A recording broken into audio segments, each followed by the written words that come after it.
Hello, everybody. Welcome to Discussing Tabletop. It, of course, is May 12th. This is going to be our 25th episode. So we're already 5 episodes in, Joe, and it's been like you and me from the beginning. Unfortunately, Worm can't join us this week. But rather than just reflect on who we don't have with us, welcome everybody. As usual, we are a show where we talk about basically the tabletop news of the week.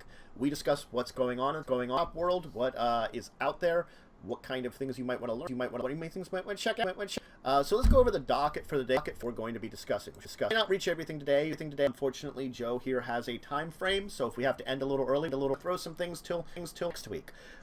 Folks. It's fine. I've had fine frames before too. So we're going to talk about Pathfinder, Blood of the Ancient. We're going to talk about Base 1880 Mercury, using the steampunk kind of Victorian space exploration, the planet Mercury. Xas Irhalla Horror RPG, Legend of the Five Rings. The RPG has a guide. Battlestar Trekwars is a space parody RPG, so a lot of RPGs. City of Mist is another RPG from Modiphius. If sometime we might hit on Empire 5th edition, being published Modiphius and what that means. And then Munchkin Starfinder to find a little bit more about Steve Jackson game, and Ravager Dangers of Plunder board game by Modiphius, because Modiphius also put out and we don't see a lot of them doing that. We see them mostly do RPGs and a couple of mini games. Yeah, but not like a straight up. It seems more like. So we have our normal segment. Kickstarter Korner. We can tabletop insult the table. So we're probably gonna dive in here though. First one, Pathfinder, Blood of the Ancients. That's a good place to start here. Let me all up in here. So Pathfinder Blood of the Ancients is taking on their world they have. So if you don't know a lot about Pathfinder World of Galarian, it's effectively a world with a lot of it's supposed to have a lot of civilizations like that. The usual storylines a lot of game worlds tend to have.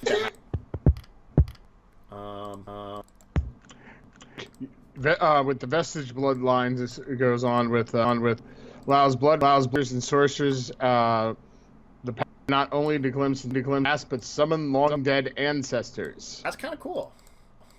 Hey, can I say you're my future ancestor? Yes. Yes, you can. There we go. The picture's on screen there for everyone to see. We'll just put that over where Worm would be, because he's not here. He's being replaced by images. But anyway, it's discussing being of bloodlines of ancient civilizations and Galarian's past, being connected to them, and what that means. Because there's been a lot of rise and fall kind of histories in Galarian. And so being connected to those is definitely an interesting idea, because it's sort of like, think about being connected to Atlantis in a fantasy world that we set more in our world, Yeah. Well, yeah. I mean, they're also saying new spells recovered from ancient cultures, and the last part of that is spells believed to have been used by the founder, Jiska. I don't know how to say it himself. Because I can think of a couple of the ancient civilizations, but I only know a few of them in Galarian. Yeah, well, it's like mystic runes from Shori, life-preserving magic from the Marani. Yeah, they've got a lot of ancient, powerful civilizations in their history. That's one of the reasons why they had the technology guide with Pathfinder, because they're it's rather than you develop technology, it's you find ancient the concept that maybe their version of Atlantis was hyper evolved and had a lot of technology and stuff like that, and so you run upon something like that. Because I guess, technically speaking, in that storyline, some of their ancestors went out and explored space and never came back. Yeah, well, I mean, you could also be it's been around for so long, technology has fell, mm-hmm. rose again, fell again. Mm-hmm. A lot of global cataclysms. I think 2 giant meteorites hitting the world. That'll do it. Mm-hmm. Nothing like a meteorite hitting the world to ruin your day. No, that's a big ruining of a day. So I do like this as a way of integrating your characters into some of those storylines, and I think it would be interesting if you're doing like one of the adventure, because there are a couple of adventure paths linked to these. Like even Rise of the Rune Lords is technically connected to Ancient Civilizations, or I'm forgetting its name now. The ones we just talked about a little bit on the show. Not the current adventure path, but the one before that, where you're going and worrying about Aslant and stuff like that. Basically, the Lost Continent one. Oh my god! I don't know the name of it. I'm forgetting it because I'm apparently forgetful today. I'm forgetful today. I'm Joe. Hi, Joe.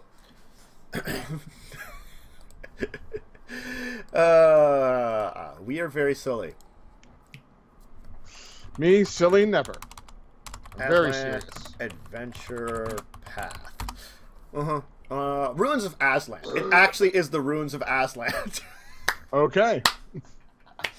Oh God! It's like am I that bad? I was thinking it's something like the Ruins of Aslan. Like, that's not it. It's something else. Oh God! But like even using one of those, like being like, oh, I'm of Aslanti blood, and going in the Ruins of Aslan. It adds a new layer to like, I think, character development almost in these storylines, because you're now more connected with it. You know? You can develop yourself as being of this bloodline and more connected with this bloodline. And I think that's a very interesting way of taking this information and developing characters a little bit in a different path. And I think not only probably there's other reasons to have this product, but I like that as an idea for this product, that if you're going on storylines that connect to these ancient empires, connecting to them a little bit more. It's just, you know, a little bit more extra for character development is always interesting on my end, I think. No, there's definitely... I like what they... I like that they have it. You know, that's one of those things. Pathfinder always finds their niches for, like, these books, I think, and manages to... Though there's a lot of them. Like, then this is going to be one of their paperback ones, so it's not going to be expensive, if you really want to get it. But... just a lot of the products they put out with are very tailored to their worlds quite well, even though they have a lot of them. I think that's one of the advantages they have over what 3rd edition D&D and 3.5 did when they had a lot of products. I think they basically went for, here's spells and classes and items and monsters and stuff, and they all threw them out together with a sort of theme, but they didn't have a unified theme. Right. Like, this is saying, like, this is part of our world. We can throw this into our world very easily. And it's like a corner of your world that, yeah, it's more stuff that you have options for. But it's also, you know, more things. Adds more depth. It's not just, here's some more spells. Here's some more armor. Here's some more of this. Just for the heck of it. Yes. Now... yes, it's still like that, but you can also explain it away as like, oh well, this is for people particularly connected with Aslant, you know. So if you're messing with that, if you're like a person that's connected to that, oh, we're already building up character connected to it, and I think that's one of those things that 3.5. It adds more It adds more depth than just going, here's some more crap. Yeah, and I think they've settled on that much well, and it's keeping them from getting. It's not preventing bloat, but it's keeping the bloat from getting too bad, I think, in a way. Yeah. Because, yes, with Pathfinder, there's a billion options. There's always going to be a billion options. They're very good at a billion options. Sure it's not 1,000,000,001? Well, now it is, because they just put this one out. Now it's 1,000,000,001. Yeah, so that's what I think about it. I think this is a good one. It's if you're going to be doing one of those adventures that connects with an ancient empire, maybe you want to check it out. Or just if you want to have an interesting connection for your Pathfinder characters, I think it'd be really cool. You have anything else to say? Yeah, it looks really cool. I think it's a great addition. Yeah. All right. Though, since we do want to hit a bunch of topics today, and we think that's a pretty good point for that one there, why don't we dive into next some of these Modiphius ones? I want to start with, I think, Space 1889 Mercury. It's rising. Yes. I'll probably just hit a bunch of these Modiphius ones right now because I think there's one of them actually in their board game. I might hit their board game too, just because it's. Don't hit it, man. Oh, the City of Mists. City of Mists, and I don't see the other, and Ravager the Dungeon Plunder. Modiphius' website's not being very nice to me right now. But don't hit it. Well, you threatened to hit it. That's why. This is accurate. I did threaten to hit them up and do them damage. Anyway. So, Space 1889 Mercury. If you don't know about Space 1889, it basically says Thomas Edison invented space travel. It's Victorian age. Thomas Edison invented space travel. You know, it's the usual kind of thing. Anyway, they've done a lot of interesting things with their settings. Does that work perfectly? No, it's not going to work perfectly. I was hoping it was just pop up right away. But Mercury, in their world setting, is basically a planet that has it's one side's always facing the sun. Yes. So one side's like a barren desert. The other side is a kind of frozen wasteland, and there's this like day and night kind of ring with tropical swamps and stuff. So and that's where you'd want to visit. Yes, and that is where they kind of describe you visiting on Mercury. Well, especially since the barren deserts contain molten metals. I don't know what you're talking about. Molten metals? Do you want to have a nice dip in some lead? I mean, it's definitely an interesting thing because it's such a, ridiculous temperature difference. But the thing is, actually going scientifically, they do have beliefs that some exoplanets that might be locked like that may have had habitable zones like that. So, yes. There could be that balance there. I think that's one of those things about Space 1889 is it is very sci-fi and very ridiculous because it is Victorian age space travel, but they do have this vein of like the science to it in the science fiction. Yeah. So it does talk about, exploring the various areas because the hot and cold regions that you could head into them, but they're terrible. And the same temperature as the mighty World River, which spans the whole planet as the lifeline of the primeval fauna and flora at both riverbanks. There's basically this like area of internal dusk has a big river in it, and it's got some human settlements there of great powers and trading companies because that's kind of who has been settling the galaxy at this point in time. Right. And they kind of mine the lakes of molten metal. And also the frozen gases of the dark side. So there's a lot of like prospectors, kind of salesmen here. It's like a Wild West kind of thing in this primeval jungle, kind of swampland thing. So, whoa, I found some gas gold. Gas gold. Well, yeah, black gold for oil, so. Yes, gas gold. So they talk about the regions, inhabitants, interesting locations, and some of the life that's going to be on the planet. So a lot of cool stuff. I like Space 1889 because it's kind of weird. I mean, I'm sorry. It's Victorian England going to space. It's Thomas Edison inventing space travel. Yeah. I think it's awesome. We've talked about some of the other planets, I think. But, like, I think we only mentioned Mercury before because of, because they hadn't come out with the book yet. And they had it, like, in some of the other things that we're talking about, some of the other worlds and stuff. Yeah, and they mentioned they were going to come out with a Mercury book at some point. Yeah. So, I think maybe they were talking a little bit about Mercury on the Mars one or something. I don't know. But anyway, or the Venus one, I think. It could have been Venus. I don't know. Did we talk about Mars? We talked about Venus at least. I think we might have talked about Mars. It's been 75 shows, man. Yes, we have talked about a lot of topics, and I will agree. I remember us talking about Venus. That's one of those ones that I can definitely like. Yeah, I definitely know we talked about Venus. That's one I can point out and say we talked about that. We're not idiots. Aha. Probably. Aha. Probably. Well, you're gonna have to try Space 1899. It's got free quick start rules. I'm gonna be we'll worry about that later. I think I talked about things like the Marvels of Mars and stuff in other books and other things that have come out with them. But no, I like the Planet source books because it's a little bit more than just like, yes, you're exploring these things and going a little bit more in depth about these worlds. And I think that's one of those reasons why it's quite interesting, because it's such a fanciful take on sci-fi without being actual, like, I think, fantasy. You know? Yeah. I wouldn't know how to describe the genre, because it's like, it's what, like, Jules Verne would have imagined, you know? It's pretty much just steampunk. Yeah. Steampunk space travel. Yeah. Steampunk sci-fi. That's it. It's steampunk Yeah, sci-fi. steampunk sci-fi, yeah. Yeah. Cool. Okay, that's a little better. I figured it out. Steampunk sci-fi. Hee-haw! So it's Jules Verne, H.G. Wells, and this is their version of Mercury, which is definitely really cool, because I think there's like supposed to be like dinosaurs and stuff in these primeval jungles.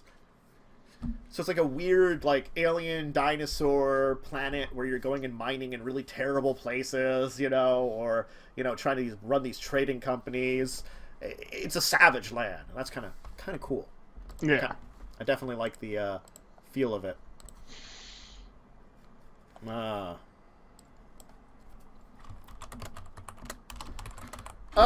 So Space 1889.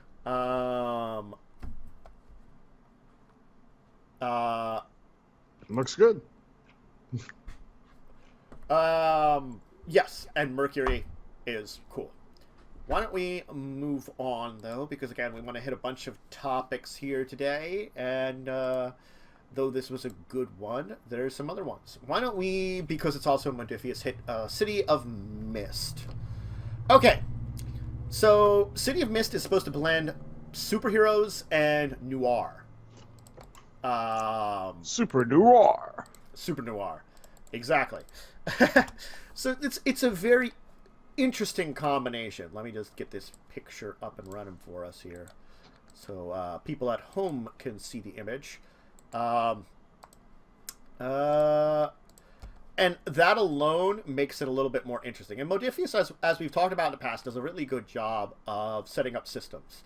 So, and they're very good at getting a lot of different genres. So I'm very... Yeah, I think that's the one thing that's really unique about their company is, you know, a lot of RPG companies focus on, like, one RPG that is their main thing. Yes.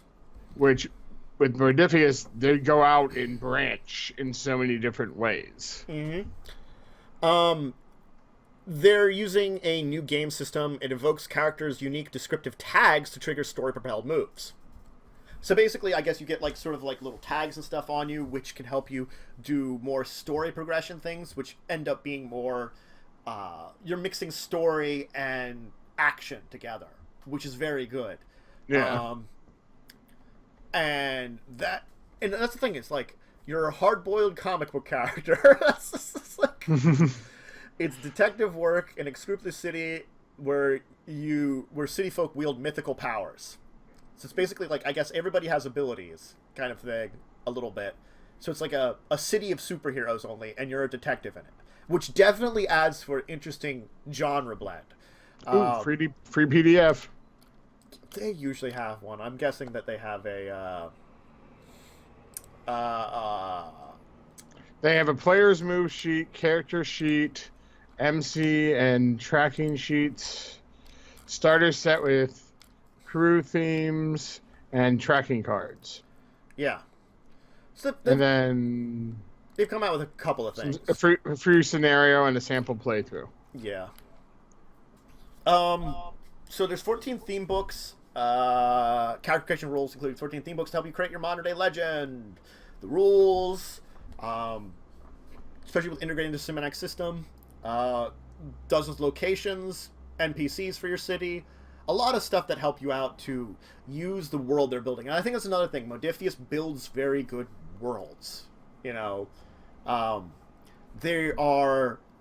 I haven't had enough experience with a 2D20 system, which they tend to use, to know if that system is necessarily always the best. But at least I know that their crafting of worlds is very good. And this is a very interesting one. So that's one of those things. Is I don't think I would have thought about combining superhero genre with noir. I really actually am looking at some of the powers and stuff, and I'm liking it. Like, end of the road. If your identity ever becomes resolved, rephrase it in the same spirit to describe a new goal, a greater scope, a new angle, etc. Alternatively, if this aspect of your life truly ended, you may replace the identity's theme. Okay, so you got like some kind of theme in your life, and then you basically can like sort of switch it out, kind of thing. It's like, I want to, Batman. Basically, like his parents' death. I resolved it. I got the criminal who did it. Mm-hmm. Now what? Yeah, it's like that kind of. That would be a goal, It's like you could be that would switch it from like getting justice for the parents' killers. Now would be like justice for everyone like that kind of thing, Yeah. No, that's an interesting way of taking it. And, go ahead. Sorry. I was gonna say, and because it's such a detective story too, I'm thinking there could be some interesting combinations, definitely with this one. Yeah, another good one is like take the risk when you perform a daring, risky, or outright stupid feat. Roll power on a 10+. You do it somehow. on a 7 through 9, things get messy. The MC will offer you a hard bargain or an ugly choice. Mm-hmm. Oh, because the Masters of Ceremonies, the game master in this one, they call it. That's kind of cool. Uh-huh. I figured MC stood for, whoever's running the game. Yes. It's Masters of Ceremony. That's kind of cool. Yeah. It's how you lose themes, gain new ones, add drama to your character's evolution. I think that's also a good thing as an evolving character, that you can change a lot of these things, because it's sort of like most character creation, you're kind of like, when I have something, I've got it. It's kind of set in stone. Granted, like, there's always some change in a system. But if you give, like, a good example, like, a D&D character, my changes are going to be based upon the class I have. That's really all I get. But this would be more like, I'm like smattering of all different kind of things, and if something happens which changes it, shifts it around. I like a dynamic system. I don't know if it's going to be pulled off as good as you want it until we would test it out. But I like the concept of a dynamic system. And this might be a system it can work in. Because, yes, a dynamic system in fantasy would just lead to overpowering, But, like, crime noir, I think, is where dynamic system can taper it in. And I think then combining it with superheroes adds a level of interest. Yeah, I think I would really love to try this. Mm-hmm. I also am looking at some of the crew themes, like the mass vigilante investigations. One of your power tags is office space. Okay then. Do you have some office space? Whenever the law fails to stop crime, we need to step in. Wow. With our office space. I mean, why do I feel like I'm in a movie now? Just saying. So, City of Mist looks like a very interesting one. Definitely a very interesting take on a noir genre, which I think we previously talked about. There isn't a lot of noir games out there. No. And superhero. Granted, I wouldn't have minded just a normal noir storyline, which I'm sure you could play this game a little less powered, maybe even. I'm sure, just because of the nature of it. So you could kind of go more pure noir, or maybe a little bit more superhero side. Yeah. Usually when they've got a mixed genre like that, you can. But I wouldn't mind the mixed genre though, because that's the thing is, I never would have thought to mix these two genres. It's like superhero noir. They seem like they go together. Well, if you think about it, that's what Batman originally was. That's true, and I think that's one of those things that not a lot of us think, because we're thinking about all the modern day incarnations. But yeah, Batman started out as just a basic, it was a detective who dressed up to keep his identity secret. He was based off of characters like, oh god, I can't think of the name of it now. Like the I I lost my train of thought. I I can't think of the name of the character. Classic noir era characters. Yeah. The only one I can think of right now is the kind of parody one, which is Dick Tracy, who's a little bit more comic parody. Yeah. A little bit. There were earlier ones before that, like the Shadow, but Yeah, there was the another Shadow. one I was trying to think of, like, specifically. But that was all kind of noir, and then they took that aspect and added a little bit of superhero when they created Batman. And it kept going more superhero along the way, though. But that's besides the point. Yeah. I'm sure there's still detective stories for Batman out there, but this would be like, this is definitely a little more interesting because it is a City of Powers kind of thing they're talking about. But City of Mist, it's the core book is out now and available if you want to check it out. Definitely would recommend taking a look. It seems like $24.99 $24.99 for the PDF on drive-thru. Yes. Cool. All right. Let's talk about, if I can find it very quickly. Man, I'm just having bad luck getting these things quickly grabbed. The Legend of the Five Rings Beginner's Guide. I might have to go a different route to pick it up here. Well, no, you know what? Let's do Xas Irhalla. I got the link for that one available, and then we'll do Five Rings Beginner's Guide. So Xas Irhalla, which I might be butchering how that's supposed to be pronounced. I will not deny that I could very easily be butchering how that is supposed to be pronounced. Yes. That is. I have no idea. Yeah, it is a pretty abysmal like naming system. So good, yeah, sorry folks if I'm bad at it. Let me get the image up on you. Anyway, it's a horror RPG. It's supposed to be a hardcore, difficult game, a strategic play where only powerful characters and cautious players survive. It's the core books. It uses a strain horror survival system and has all the rules necessary to play. It's $15. We don't get a lot. We only get a couple of images and a little bit of information about it. I also found their old Kickstarter page that had some more stuff too. Okay, that's great. If you want the link, I'll post it in chat. Yeah, why don't you post the link to the old Kickstarter page in chat? I probably will just take a look and see if they got any more information right now from what because I only read about this little bit here and said this was interesting. It goes into the strain system, a little bit more in depth there. Hey, there it goes up. That's what it looks like. Let me hit that one in chat there. No, that's not the place to put it. That's gonna mess with everything. That's the work. That's the works. Excellent. Okay. I mean, the concept of a horror RPG is not a new one necessarily. It gained help. Like, it's a game haunted by the nightmares of dead psychics. I mean, that's a weird description. I'm just gonna say that. Now, yeah. Now it's out of New York. They did get their funding when they did the Kickstarter. They're finally out now as an actual thing. Yeah, they're inspired by the worlds of Cormac McCarthy's The Road, Satanic Black Metal, and Ancient Mesopotamia. So it's not dark fantasy, it's survival horror at its core.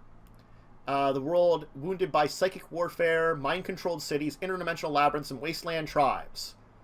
You're like the last survivors of your species, and your existence must be earned. I also like it says, it is intended to be very difficult and eventually impossible. It's like, your characters will die eventually. How long you can survive is where it is. Yeah. You're trying to, you could be the rulers of a small settlement, gladiators in a slave city, explorers that unlock psychic powers. There's, ash-laden wastelands.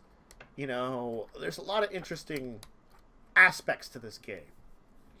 And the strain system, it seems to be a narrative, storytelling, and simultaneous combat. So it kind of combines combat and storytelling. With two mechanics. But it also does mention you can take the combat out of it if you want to just do straight narrative. Yes.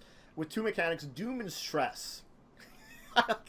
Doom is your internal death clock, and stress is your road to a veiled failure. Doom. You get 5 randomly rolled background words. There's no skill list. The background words are rank 1 in skills. And they apply to a broad range of situations. You don't increase your skills, you learn new skills that are higher rank, but more specific, basically. So, like, you get these backgrounds, which are very broad, and when you rank stuff up, you're basically getting more specific. Like, maybe smart. Mm-hmm. Yeah. What does smart mean? That doesn't mean a lot. Then you could be like, you could get... like, college educated. Yeah. Maybe you were going to college before, psychic apocalypse, doom, or something. Computer savvy. Mm-hmm. And it's basically you have to be very... They say you have to be very wise the way you choose your abilities, because you also get inner powers and things. Yeah. So, yeah, it's very, very interesting, and it's a very... they haven't... Just because you like it, they have an injury chart. Different areas of the body can get different hits. Yep. Yeah, I saw that that they have head, right arm, left arm, torso, right leg, left leg. Yeah. And even an armor chart too to tell you where your armor is. Yeah.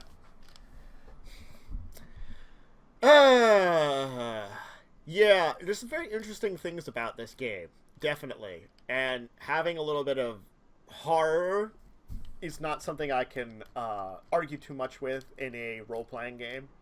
And this one does take a different route. Most horror games are really set in, like, connected to the modern world. Either it's like more like going Lovecraftian or, maybe 80s horror. This is more like, I would call it apocalyptic horror.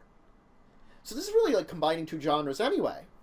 It's like apocalyptic world, but also horror in an apocalyptic world.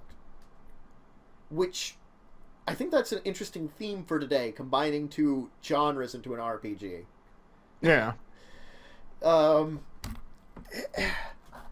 It's definitely taking horror in a different route than I would know, and horror, you really do have to do that more of the RPG aspect.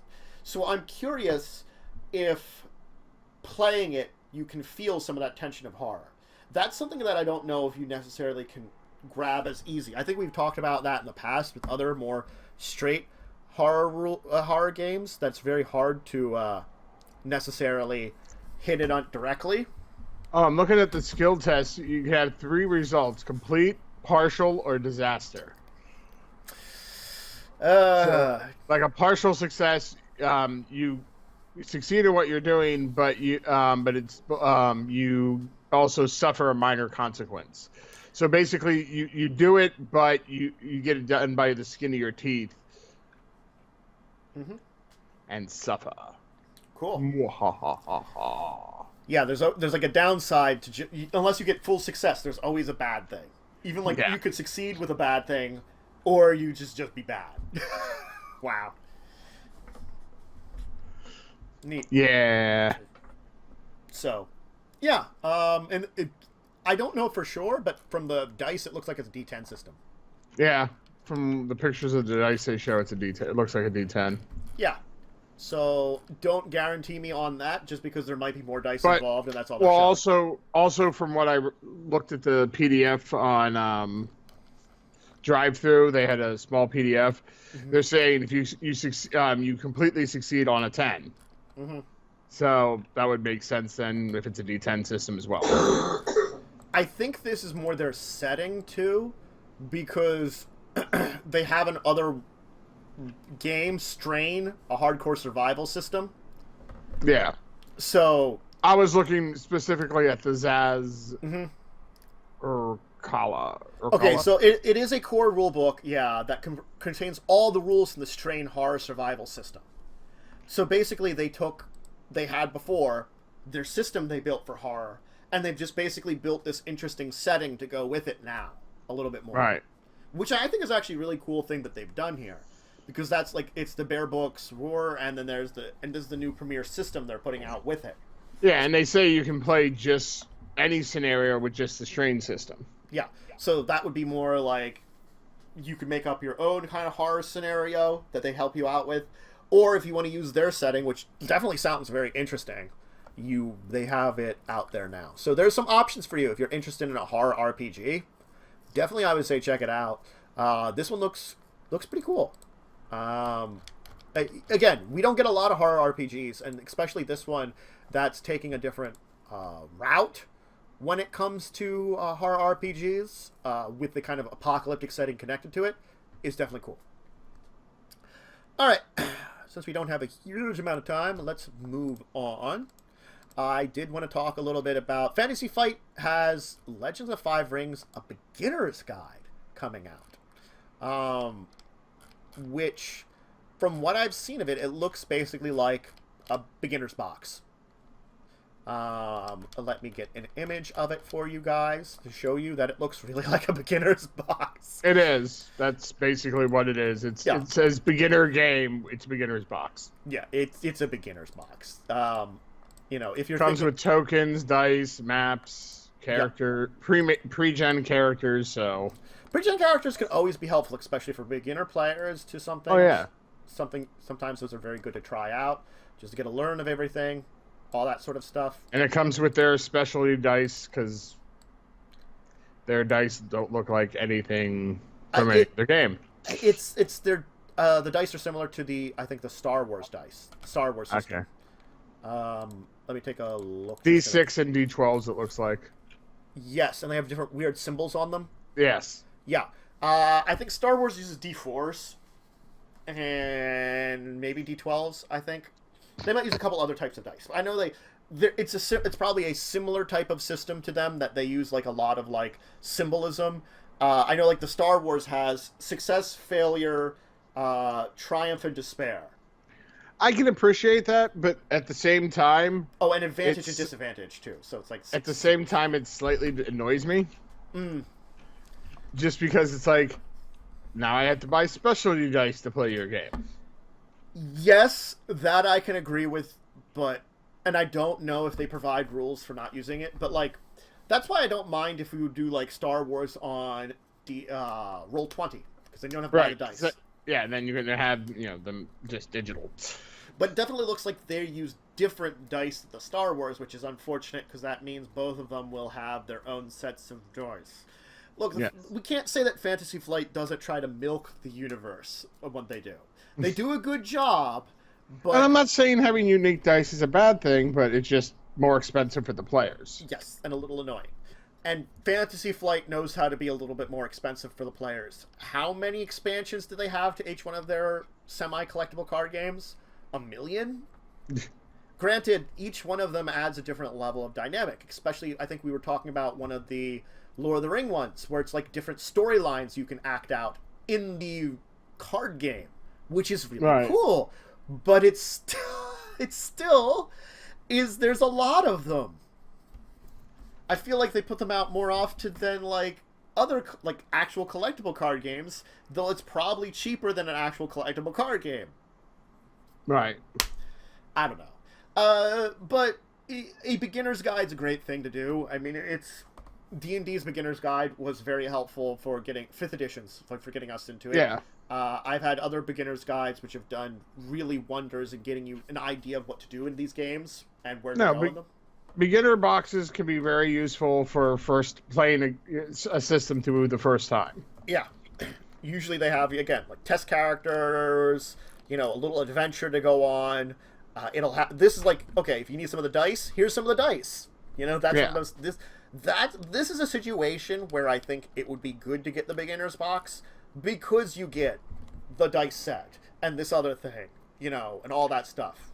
Yeah, you're getting, the basic rule book and everything too with it. So it's like, okay, I spend, $40. It's 40. Oh, that's a high one though. $39.95.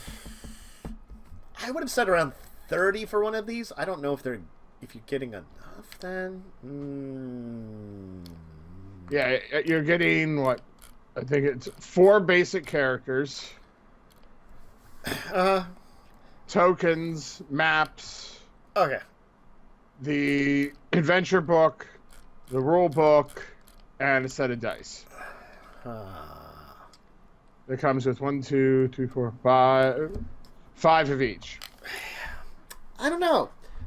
40 seems like a bunch for beginners, but I don't remember how much the 5th edition was. I thought it was around 30, 5th edition. Yeah, I think it was like $29.99 or $29.95, something like that. It's like, is including dice make it more worth it?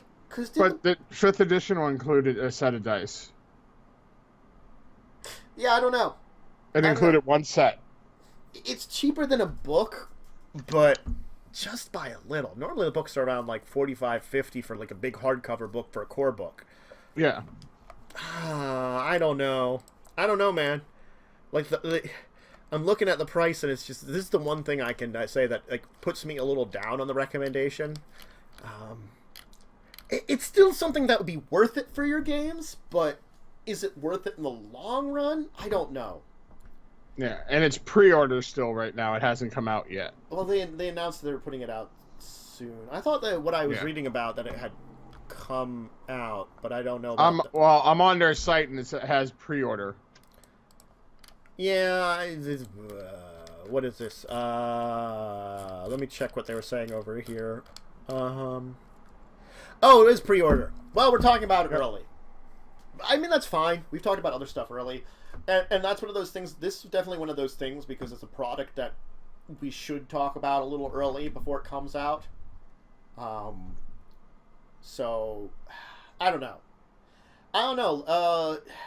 Again, Legend of the Five Rings, the role-playing game, was an interesting direction for Legends of the Five Rings. I'm fine with it, you know. But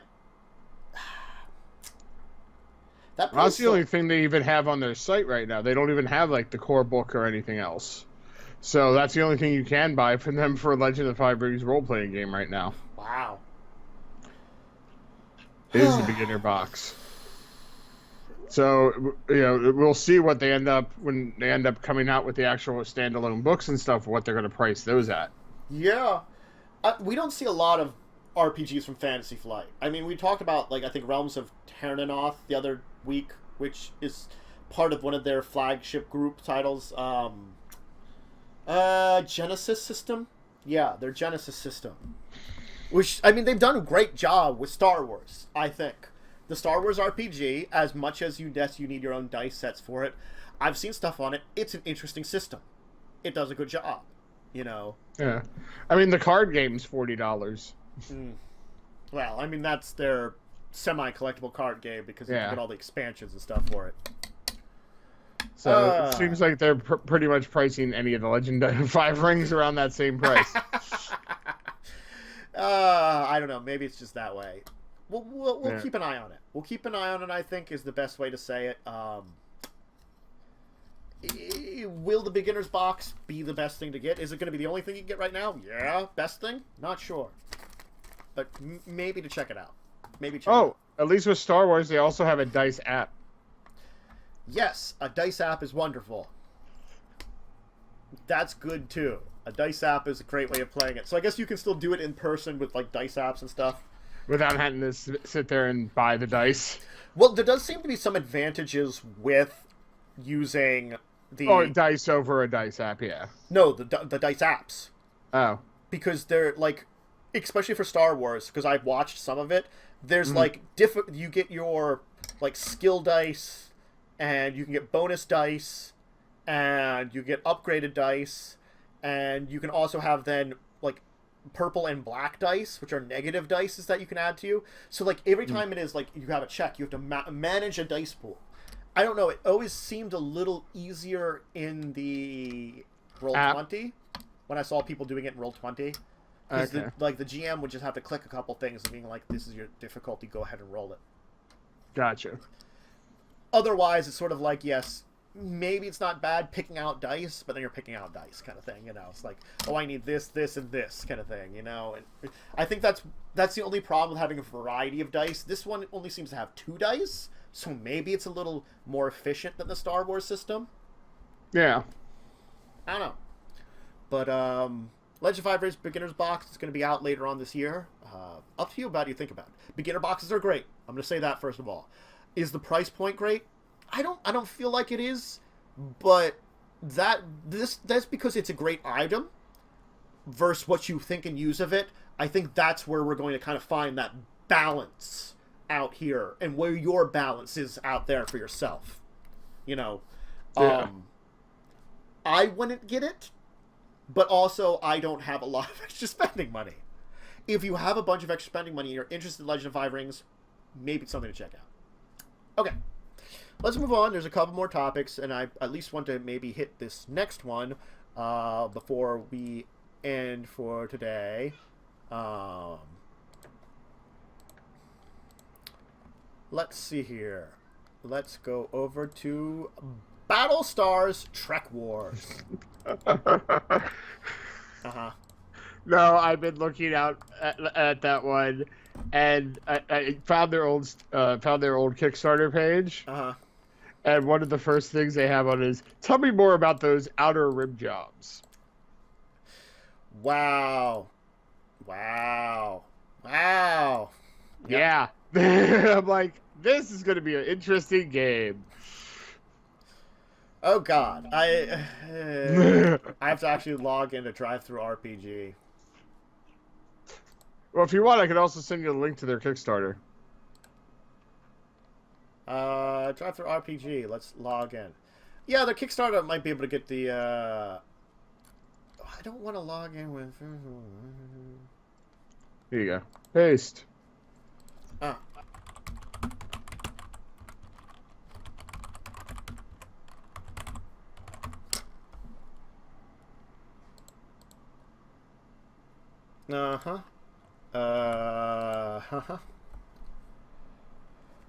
Let's see where you pasted that to. Let me grab that. Their Kickstarter one. Maybe I can get an image of this book. No, they don't have an image of their book. Let's do it over here. Sure. Oh, sorry. No, it's okay. It's just that trying to get an image to show for everyone out there was a little difficult, because apparently on Drive-Thru RPG you have to view adult content, and I didn't set that up for my account previously, so now I have to worry about setting that up quickly and efficiently. But for now, we'll just do this image right here. That's probably good enough. Trekwars! There we go. Everybody can see it. Battlestar Trekwars. Excellent. Sort of. Probably. Anyway. Log in. I'll try to log in quickly here as we talk. Let's talk a little bit about it, and I'll try to log in. So, most sci-fi RPGs, space battle RPGs, are very serious business. Very serious. And, it's, as they say, it's like dark worlds filled with gritty men, kind of things like that.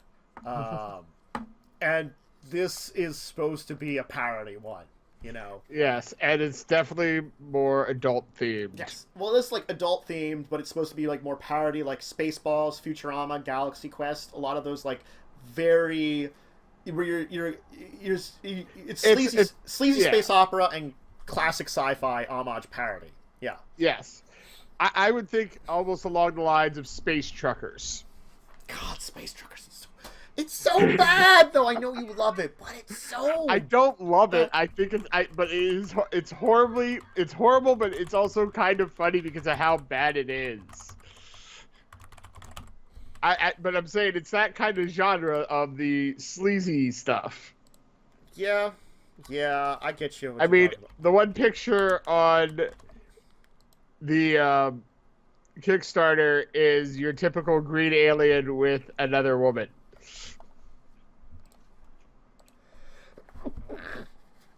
Sorry. Sneeze. Yeah. Hey there, I managed to get to it after finding logging in. Drive-Thru RPG always likes to log me out and not remember it, and then it's like I have to remember my password.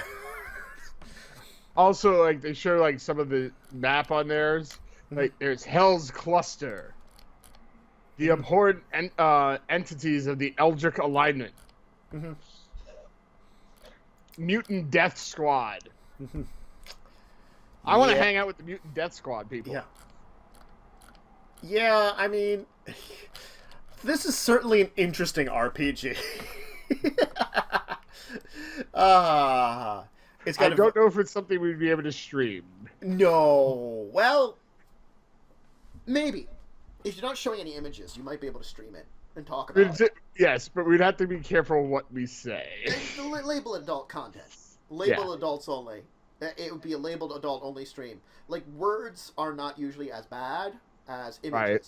So, and like, images are very contextual too, you know? Like, God. Like a good example for images contextual is like in the game 7 Days to Die I like to do, there's zombie strippers who have very, very naked zombie boobs. As long as you're not like focusing on them and hanging around that, you're usually fine.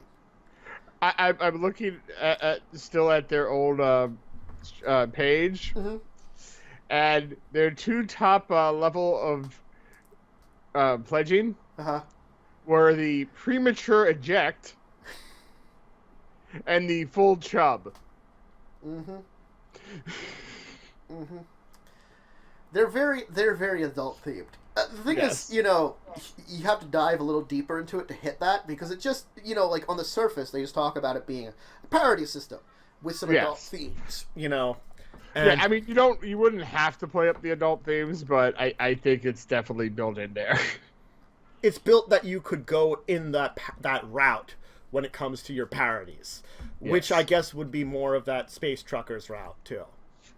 Yeah, I mean, you could totally be a Kirk character and have a field day. Yeah, have relations with all the female alien species you can.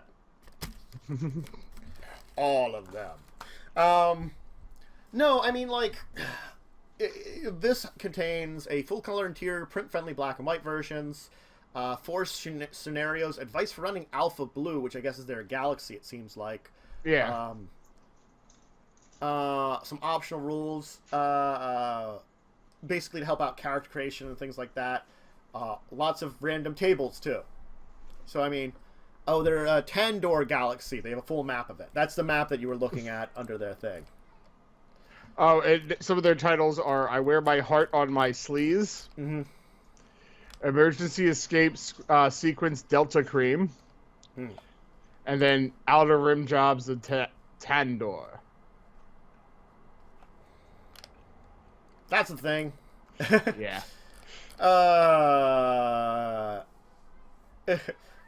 It seems that people that have gotten it like it, though, because it is like a really bad adult thing. It's like, I would say it's like playing Cards Against Humanity. Cards Against Humanity is only as adult and ridiculous as the people you're playing it with. Which in our group, it's pretty both. It's somewhere in the middle. It's somewhere in the middle, I'd say. Like, it's not the worst I could think it could be. We could go worse than we do, but... No, that was that terrible game that you had. I think.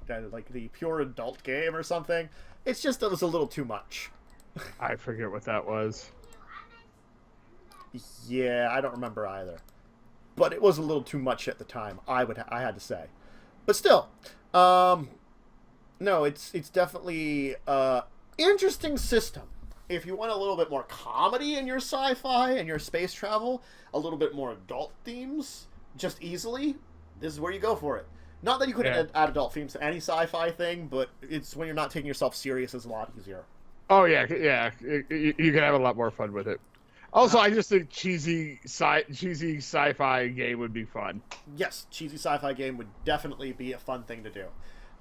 Again, like, I'm usually, like, meh about, like, more of the adult themes, but just a cheesy sci-fi game in general would be fine by me. I'm cool with both. Yes, you are. So, Battlestar Trekwars is available now. I think we can grab one more, and I think what I will have us grab here for one more topic before we move on to our final stuff, since it's just the two of us, is, where was it here? Here we go. Ravage, Dungeons of Plunder by Modiphius, which definitely seems more of a actual board game than what I normally see from Modiphius. Like, I've seen miniatures games, lots of RPGs. Yeah, it's a board/card game. Yeah, it's a board/card game. Let me get the browser image up and running here for you guys, so you guys can see it out there. I have their Kickstarter. They did Kickstarter for this? There's a lot of... Well, like, I know Modiphius does occasionally Kickstarter, so it's really hard to tell which ones they did Kickstarter. Yeah, they did a Kickstarter for this one.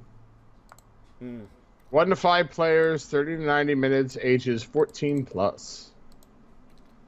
There we go. That's pretty good.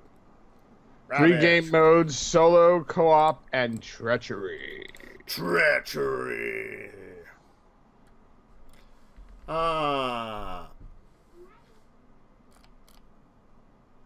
Okay. So, high up on the Blackroot Mountains lives a tribe of orcs. They're ultra competitive with one another, and the meet and promotes the warrior. It's occasional team of each alliance to plunder nearby kingdoms and outposts. I guess it's like you can do cooperative solo played or versus mode. So that's cool. First player to kill 6 heroes is the winner for versus mode. So you're not technically like fighting each other so much. There's the full cooperative, one against the dungeon. It's all about. Well, there's solo, co-op, and treachery. That's what I mean. Like it's all about you. It's a warrior from each tribe. The berserkers, the shamans, the headhunters, and the cultists. I guess are the 4 tribes. Is it 1 to 4 players? Yeah. No, it's 1 to 5. 1 to 5 players. What would be the 5th player? Maybe the chieftain? Maybe, I don't know. Yeah, maybe. Interesting. Well, apparently you cut out there for a second. Yes, sorry. Thank you there. Thank you for the host, Whipcast. We're gonna host it here for Ravages of Dungeons of Blood. Dungeon Blood. Oh my god, I'm trying to say it completely wrong. Ravages of Dungeon Blood. Yay! I'm completely wrong. The host messed me up because I'm distracted. Anyway, so this is a kind of interesting one because you're taking on groups of orcs trying to raid, I guess, humans and other people around them.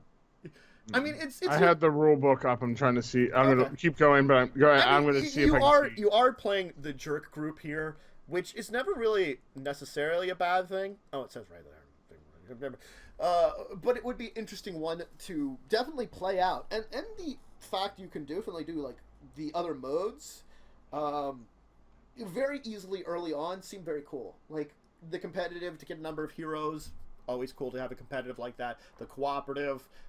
We have to get a certain point in time or we lose kind of thing, or just even the solo play are very good.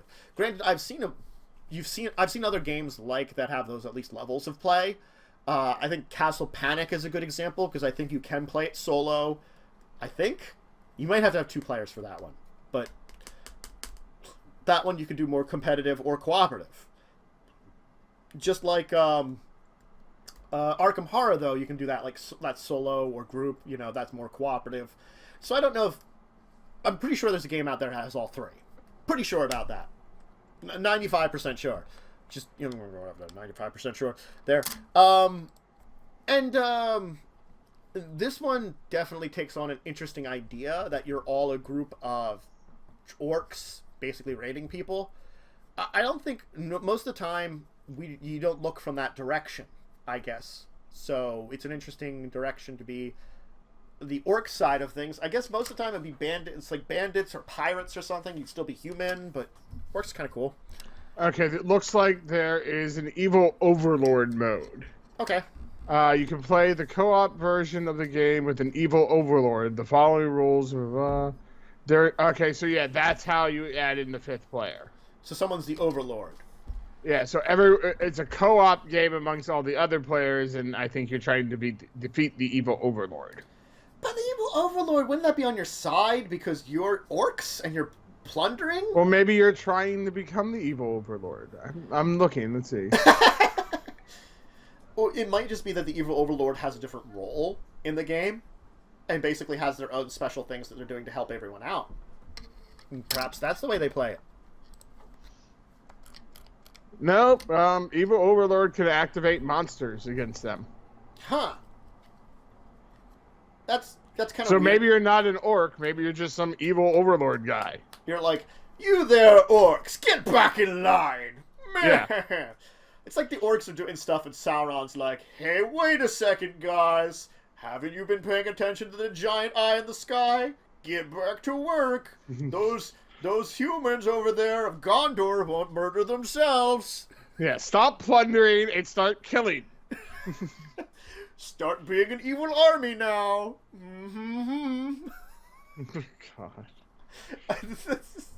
Why have I made Sauron so stupid? So you're apparently like smoking a pipe.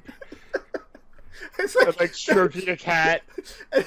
No. Now I just imagine Sauron to be like the giant giant dude in a tweed jacket, with the cat in his arm, got the smoking pipe, the slippers on. He's like, now I say, orcs, what have you been doing? This isn't murdering all the humans. This is going and plundering. This is not the time for Now it. he has a southern accent. No, it's an accent like this. It's not really southern. That's a bit southern. It might be a little southern, but he's a father figure. he's 50s father figure. Oh God. Matt, you're not allowed to do voices anymore. He's a 50 father's figure, and he's going around that now. That's very southern now. Getting more and more southern as you go. Maybe leave it to Peter's father was a new southern right there. It is getting more southern. I noticed that now. It is getting more southern. I'm surprised he didn't jump to Russian somehow. I could have been doing my Scrubby voice from Futurama. Scrubby don't think he likes this.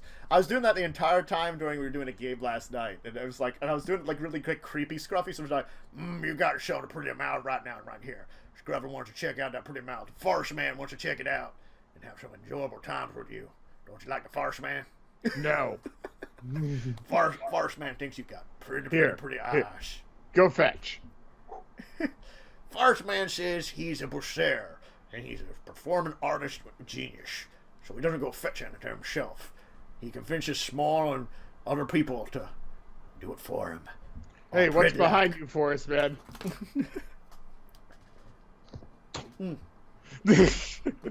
Someone out there, 50s father figure Sauron.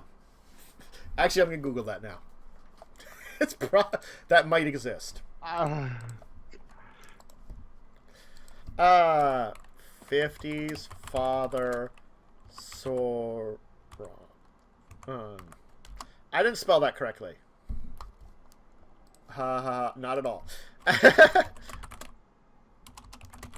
No. Sauron. Oh, that's why I'm Yeah. Sauron.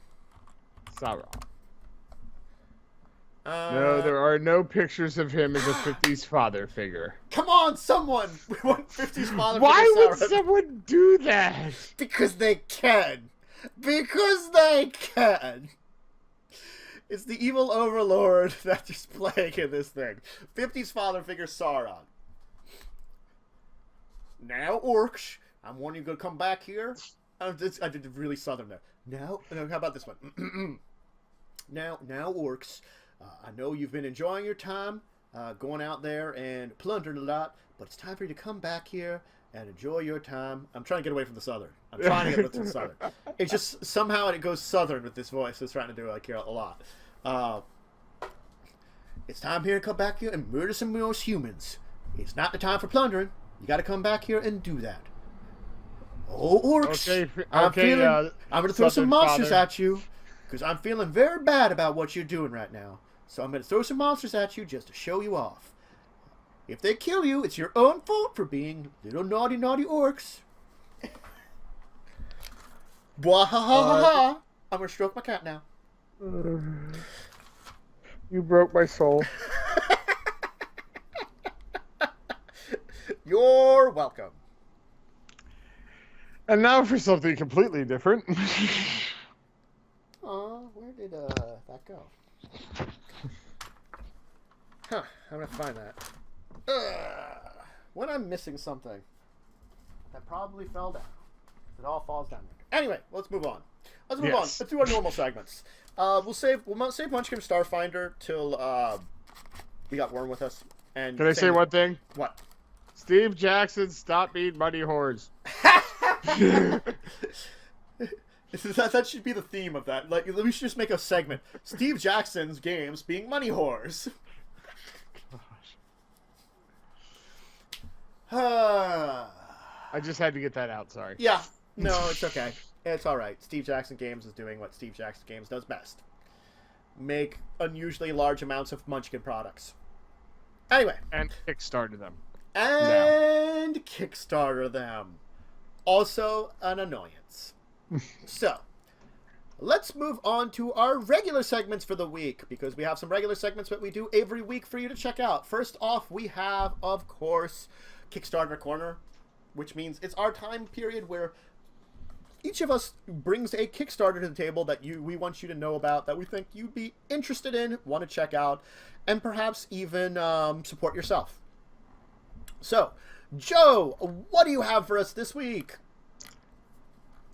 Okay, so I have Enchanters Overlords. Excuse me. Here is the link. So they actually met goal in 2 hours. Yes. Apparently this is a sequel to Enchanters. It's a card game. The artwork is amazing on them.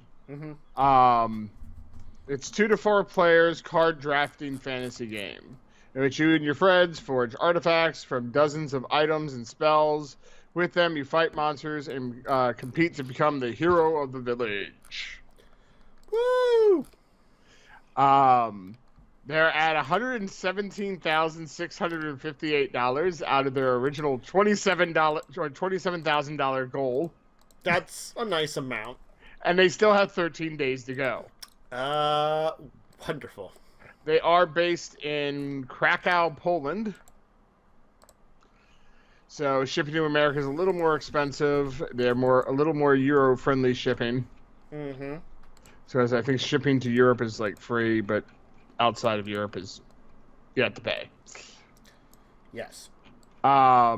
Europeans. I should have known they would be behind it. But I mean, even their most expensive thing where you get almost everything, you get is a $65 pledge. The game's only 30 to 60 minutes. Mm-hmm. About 15 minutes per player. Cool. But like I said, when I saw the main thing that got me was the artwork is just really well done. They claim it's got like 2-minute rules, so it's got really simple rules, magic item generate, and a lot of replayability. I mean, if the rules are simple, like simple to the point, kind of like trust the cards kind of thing, that's fine. Like I would say like a game like Flux has like 20-second rule. No, like 10-second rules. Pick up a card, drop a card, call it a day. Well, what I would say is the only learning curve I can see for this game is learning the symbols that are on the cards. Mm-hmm.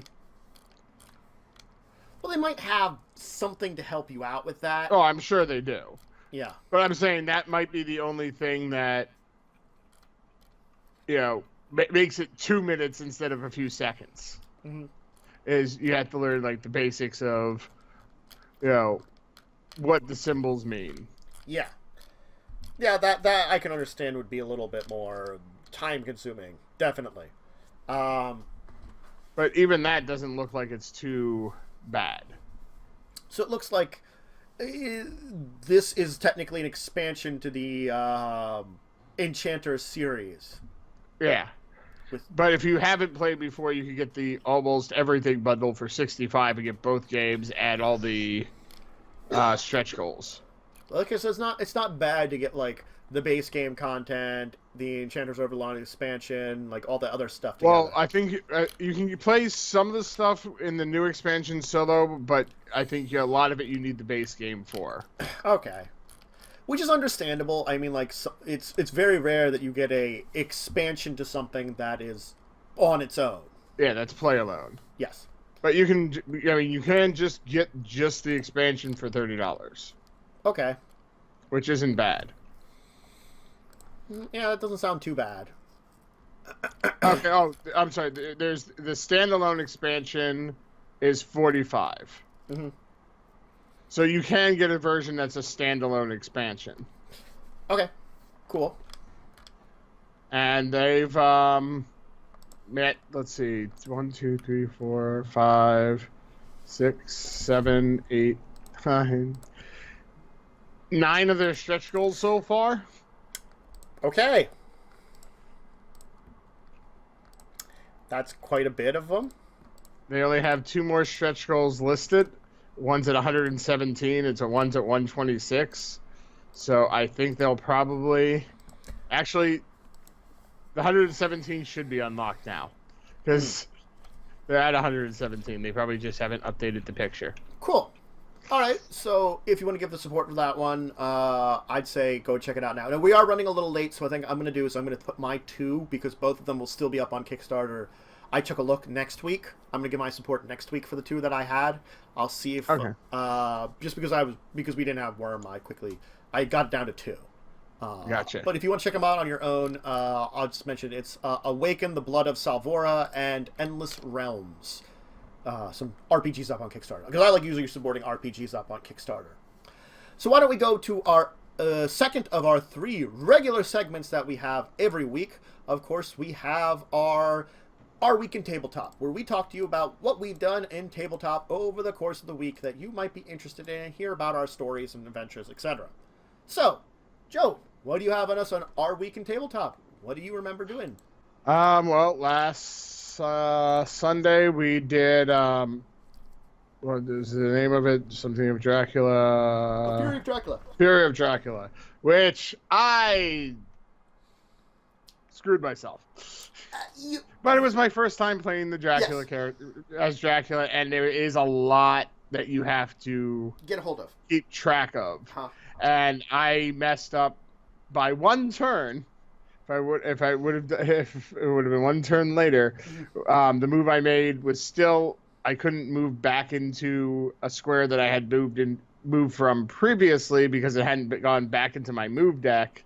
So I had to go and attack someone, which everyone else was around, and everyone was able to gang up on me. The other thing is, like, I think you maybe should have gone beyond the Iberian Peninsula, because we were in such the area there. It gave us an advantage. My original plan was I was going to skip across it and go back into the ocean on the other side. Ah. But we got up in there very quickly, was the thing, too. Yeah. Well, I was hoping my roadblocks would have held you guys off for a round. It held, what's-his-face, it held Unfunny One off, because I'm trying to forget names. Yes. It held him off for a little while, but you guys got around them and were like, that's not helpful. Mm-hmm. No, it's not. See, what else did we do? A week before on Tabletop at Sundays, we did some Secret Hitler, because technically we had 2 weeks to talk about, too. Yes.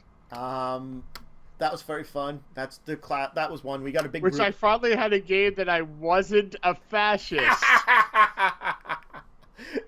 Oh, it's like your luck. We have like 8 people, and only 3 of them would be fascists, and you're like still a fascist every time. Yes, I'm like, why am I always a fascist? Yeah. Let's see here. On Saturdays, we did some Red Dragon Inn last week. Yes, we did some Red Dragon Inn last week.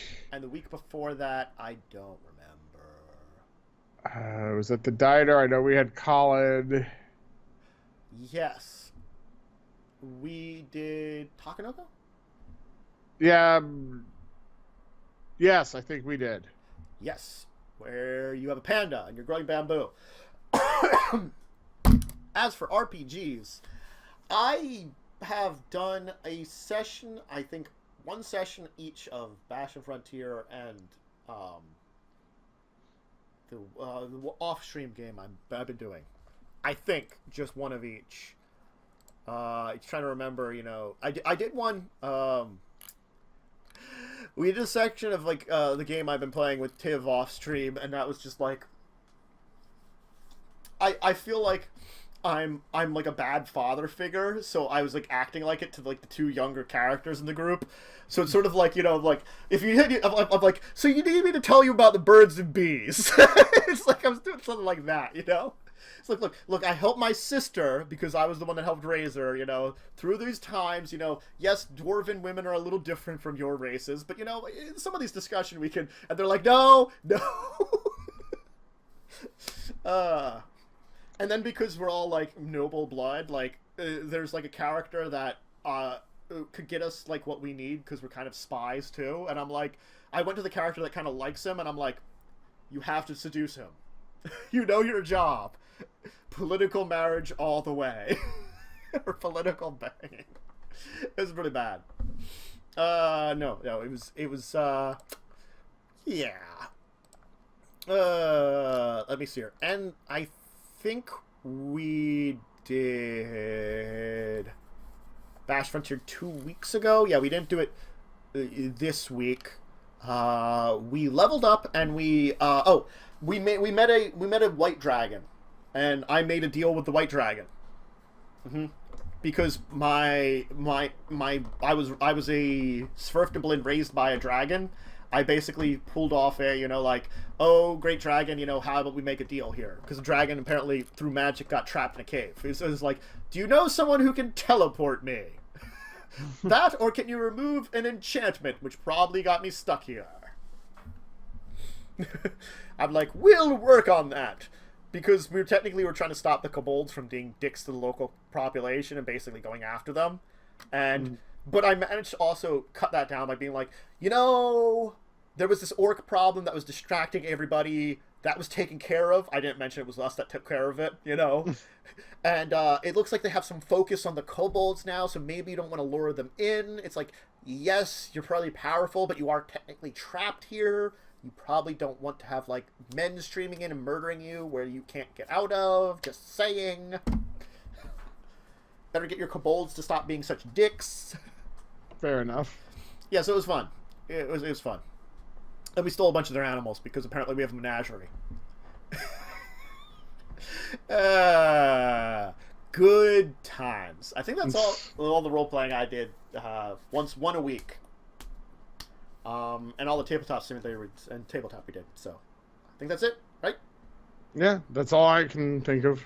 All right, so we're time for our final segment, which is a segment which has a mixed bag of whether you guys out there participate with it. It's Consult the Table, where you out there consult the table. We basically are here to answer questions for you, whether they're questions on tabletop or something else. We will answer like nerdy questions and things like that. I'm going to go back into chat because I think someone was asking a question of us earlier and I didn't have a chance to. Yes, they wanted to know if we've ever played... Arena of the Planeswalkers from Magic the Gathering. And I'm like, I have not. Arena of the Planeswalkers, which one is that off the top of my head? I think that's one of the board game ones. Yes.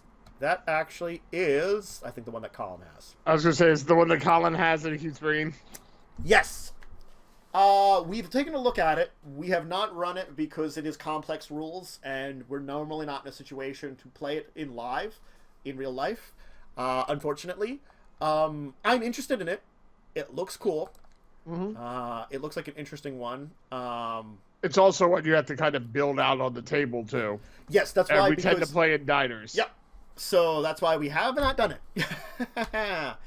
We've like a good recommendation for a starter game. If you're trying to do that one, I would say do it with one person because it looks like dueling in that game is the way to start with in that one before going to multiplayer. Even though we would start with multiplayer because we're terrible people to ourselves. Well, also, I've been trying to get Colin over to sometime during the week and try a one-on-one. Yes, and that would help some of us learn it, and get a hold of it. Because those rules, they're not terrible rules as I was looking through them, but I felt like as we wanted to play at a diner and I was getting some food, it was not a good situation trying to read through all of them, with the level of rules. There are rule books that you look at and you're like, this will take a while. I mean, and if you're looking for anything else starter, I don't know about after that. Let's see here. Would you mean like I'm assuming starter game in that game, like a scenario or something? But anything else for starting out? If you ever want to know about that, just hit us up for various genres of stuff. We know a lot. I can't say I know everything, but we got a pretty good thing here. And definitely, if you have any other questions based on anything nerdy, I'll answer them. I think people were talking about seeing Infinity War earlier in chat, and I'm like, I did see it. I have not. If you want to go on a Tuesday sometime that I'm not busy, I can afford it. Well, I'll probably see it with my girlfriend and possibly her son. That's a good one. All right. I don't think there's any other major questions in chat, doesn't look like. Starting tabletop isn't too hard to delve into. If you're looking for an RPG for starting tabletop, I would recommend 5th edition Dungeons & Dragons. Pretty simple rules. Yeah, that one's very newcomer friendly. Very newcomer friendly. Another one that I would definitely recommend for easy character creation, even though it's a mixed bag when it comes to how newcomer it is any World of Darkness game. Those are very easy characters to make. The systems are pretty simple. It's just that you need to play the characters very well to make that system work. So that might be where the difficulty curve comes in. Board games, if you're looking for a starter tabletop game that's pretty simple, I mean, I think I could definitely recommend a couple. But I think the one that I should say that if you're getting into the bigger board game community as a whole, hit Settlers. If you haven't played it, Settlers is classic, and it's a good starting point. It's where the current revolution of board games and tabletop games came from. If we didn't have Settlers, I don't know if we would have had what we have now. It's the original European style board game. Yeah. It's the original resource management game. There are plenty of other simple ones, like the one we were talking about, Tokaido. It's very simple, pretty easy. Ticket to Ride's very simple. These are also more family friendly, but they are fun with not just family. You can have fun as adults with them. Suro, either Suro or Suro of the Sea, are very fun and very simple. Yeah. Those are very easy board games and stuff. Card games, dang, collectible card games those are hard to get into. Trust me. I think I'm a big fan of Magic. If you see a lot of my shows, I'm a huge fan of Magic. Magic can be easy if you find a right person to tell you about it. That's basically it. Thanks for the bits. Yep. Because Magic basically, I think out of all the long-term CCGs, does the best at integrating all their rules, and updating them. Like, Worm, who played Yu-Gi-Oh!, recognizes their bloat that they have in their systems, and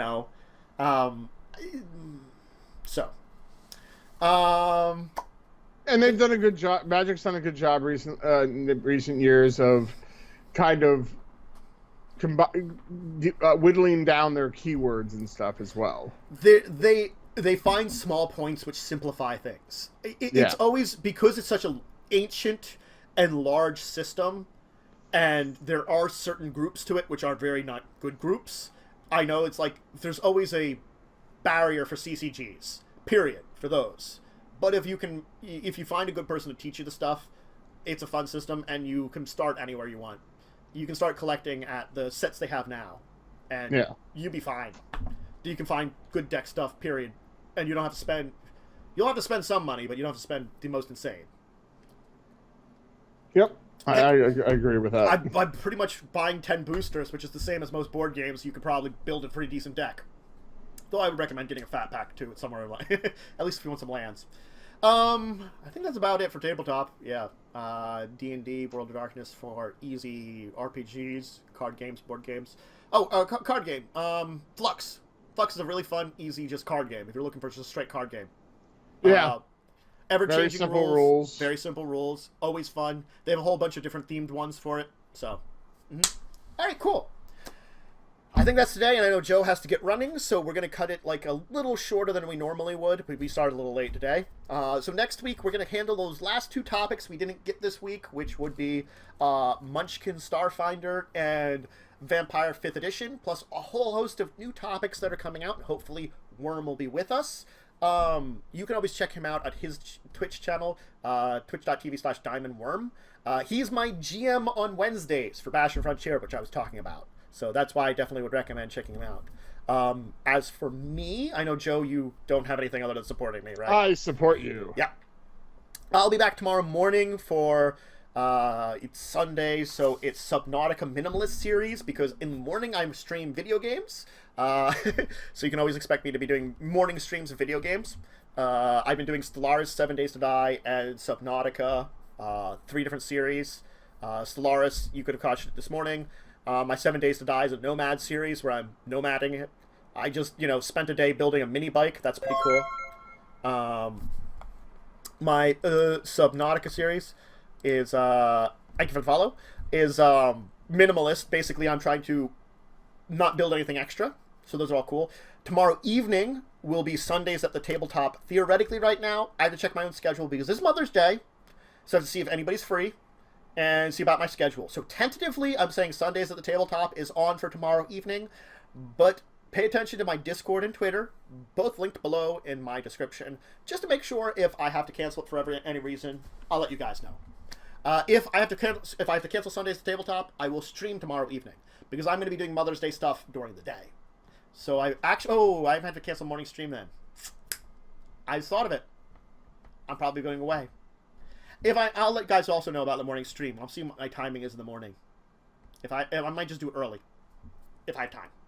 Again, big updates for tomorrow with Mother's Day. I'm going to be doing some stuff with my mom, and I think we're going to go see my grandmom. So, big updates. But otherwise, yes. Normally, 10 a.m. Eastern Standard Time, 7 a.m. Pacific Standard Time is when I stream in the mornings. The schedule is pretty much down below. But 10:30, because I give my niece breakfast. Oh, okay. Anyway.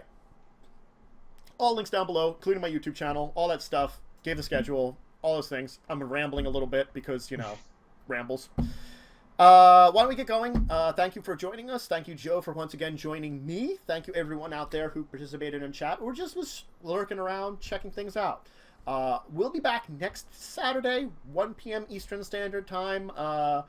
And, hopefully Worm will be with us where we'll talk about more tabletop subjects, and I'll be back during the week, various times. So thank you for joining. Thank you for being here. And see you later, everyone. Goodbye. Bye.